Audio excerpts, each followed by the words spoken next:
సమరం ప్రగతి ఛానల్ ప్రేక్షకులకు స్వాగతం.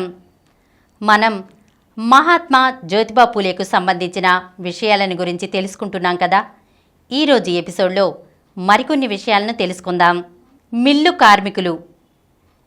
జ్యోతిరావు మిల్లు కార్మికుల కోసం కూడా పోరాడారు. తరచూ బొంబాయి వస్తూ పోతూ ఉండడంతో మిల్లు కార్మికుల సమస్యలు ఆయనకు అవగతమైనాయి. సూర్యోదయం నుంచి సూర్యాస్తమయం వరకు విరామం లేకుండా వారు చేసే పని, గాలి వెలుతురు లేని చీకటి ప్రదేశాలలో గంటల తరబడి పనిచేయవలసి రావడం, వారి అనారోగ్యం వంటివన్నీ ఆయన గమనించారు. 1880 మే నెల నుంచి దీనబంధు నిర్వాహక బాధ్యతలను చేపట్టిన నారాయణరావు లోఖండే జ్యోతిరావు ముఖ్య అనుచరుడు. ఆయన మిల్లు కార్మికుల సమస్యలపై తన దృష్టిని కేంద్రీకరించాడు. ఠానాలోని మాలీ కుటుంబానికి చెందిన లోఖండే హైస్కూల్ చదువు పూర్తయ్యాక బొంబాయి వచ్చాడు. బైకులాల్లో ఉండే ఫజల్ భాయ్ నాషే అనే ఖోజా వర్తకునితో అతనికి స్నేహం కలిసింది. లోఖండే రకరకాల ఉద్యోగాలు చేశాడు. రైల్వేలో కోమోటివ్ ఆఫీస్లోనూ పోస్టాఫీస్లోనూ పనిచేశాడు. మాండ్వీలోని ఒక బట్టల మిల్లులో స్టోర్ కీపర్గా చేరాడు. సత్యశోధక్ సమాజ్ సభ్యుడై మిల్లు కార్మికుల సమస్యలపై కృషి చేయటానికి పూనుకున్నాడు. భారతదేశంలో మొట్టమొదటి బట్టల మిల్లును స్పిన్నింగ్ అండ్ వీవింగ్ కంపెనీ అనే పేరుతో 7/7/1854న కౌస్జీ దవర్ అనే ఆయన తార్దేవ్లో ప్రారంభించాడు. ఆయనతో కొందరు భాగస్వాములుండేవారు. కౌస్జీ ఒక పార్సీ వర్తకుని కొడుకు. మిల్లు ప్రారంభించే నాటికి ఆయనకు 39 ఏళ్లు. కొన్ని వారాల తర్వాత మాణిక్జీ పేటిట్ అనే ఆయన మరో మిల్లు ప్రారంభించాడు. అసలు మిల్లు పరిశ్రమ గురించి 1850లోనే డాక్టర్ భావ్దాజీ బాస్ ఆలోచించాడు. కానీ అది కార్యరూపం దాల్చలేదు. బొంబాయిలో 1854 నుంచి మిల్లు పరిశ్రమ అభివృద్ధి చెందుతూ వచ్చింది. కానీ కార్మికుల సమస్యలను గురించి ఎవరూ పట్టించుకోలేదు.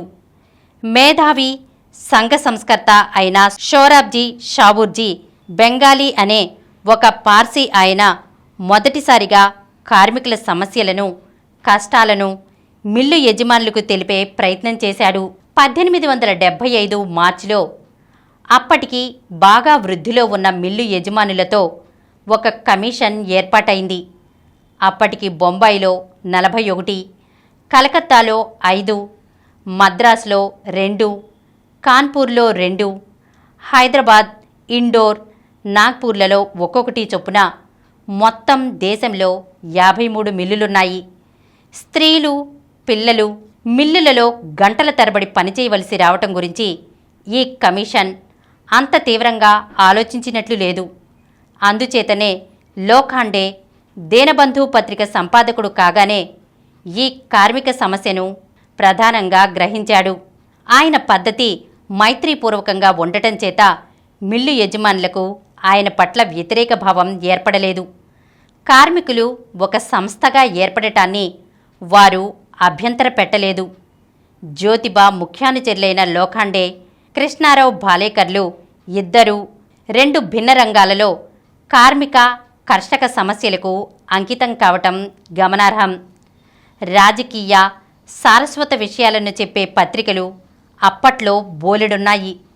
కార్మికుల గురించి, వ్యవసాయదారుల గురించి ఆలోచించే పత్రికలు లేవు. రస్త్ గోఫ్తార్ అనే గుజరాతీ పత్రిక ఒక్కటి మాత్రం రైతులు, కార్మికుల పట్ల సానుభూతితో ఉండేది. మిల్లులో వరుసగా 14 గంటలు పనిచేయవలసి రావటం, మూసి ఉన్న గదులలో చాలాసేపు ఉండటం, పిల్లలకు కూడా అలాంటి పరిస్థితి తప్పకపోవటం వంటివి వారి అనారోగ్యానికి దారితీస్తున్నాయని దీనబంధు పత్రిక రాసింది.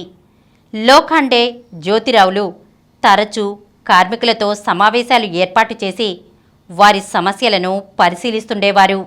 ఈరోజు మనం మహాత్మా జ్యోతిబా పూలేకు సంబంధించిన కొన్ని విషయాలను గురించి తెలుసుకున్నాం కదా. వచ్చే ఎపిసోడ్లో మరికొన్ని విషయాలను తెలుసుకుందాం. ఈ కార్యక్రమం మీకు ఎంతో నచ్చింది కదా.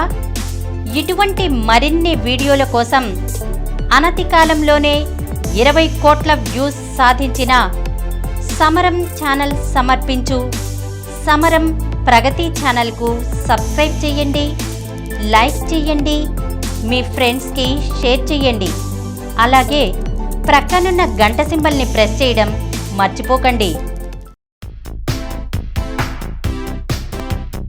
Please download Samaram Channels app from Google Play Store and watch your favorite channels. Click the bell icon and subscribe to the channels.